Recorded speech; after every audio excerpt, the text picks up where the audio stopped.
बांग्लादेश में हालात अस्थिर हैं। लंबे समय तक बांग्लादेश की कमान संभालने वाली शेख हसीना बिगड़े हालातों के बीच अपनी बहन के साथ देश छोड़कर सुरक्षित जगह पर रवाना हो गई हैं। कहा जा रहा है शेख हसीना भारत के रास्ते यूरोप के किसी देश जा रही हैं। आइए आपको 5 पॉइंट्स में समझाते हैं बांग्लादेश में इस बवाल की पूरी कहानी। बांग्लादेश में क्यों हो रहे हैं प्रदर्शन? शेख हसीना को बांग्लादेश में हो रहे बड़े स्तर पर विरोध प्रदर्शनों की वजह से इस्तीफा देना पड़ा। सोमवार को प्रदर्शनकारी ढाका स्थित पीएम आवास में घुस गए। बांग्लादेश में विवादित कोटा सिस्टम के खिलाफ प्रदर्शन चल रहा है।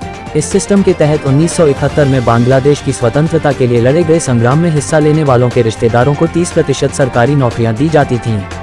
छात्रों का कहना है कि इस सिस्टम के जरिए शेख हसीना और उनकी पार्टी अपने वफादारों को फायदा पहुंचाती हैं।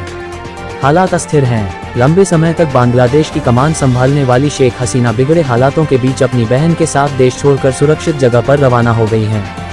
कहा जा रहा है शेख हसीना भारत के रास्ते यूरोप के किसी देश जा रही हैं। आइए आपको 5 पॉइंट्स में समझाते हैं।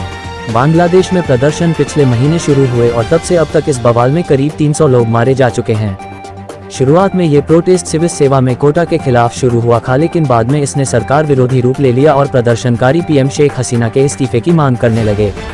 बांग्लादेश में प्रदर्शन के बीच 15 जुलाई को झड़पें शुरू हो गईं, जिसके बाद सभी विश्वविद्यालय, कॉलेज और सेकेंडरी स्कूल अनिश्चितकाल के लिए बंद कर दिए गए। 16 जुलाई को और भी भयंकर झड़पें हुई और इसके बाद शेख हसीना ने बांग्लादेश को संबोधित किया और हत्याओं की न्यायिक जांच की घोषणा की।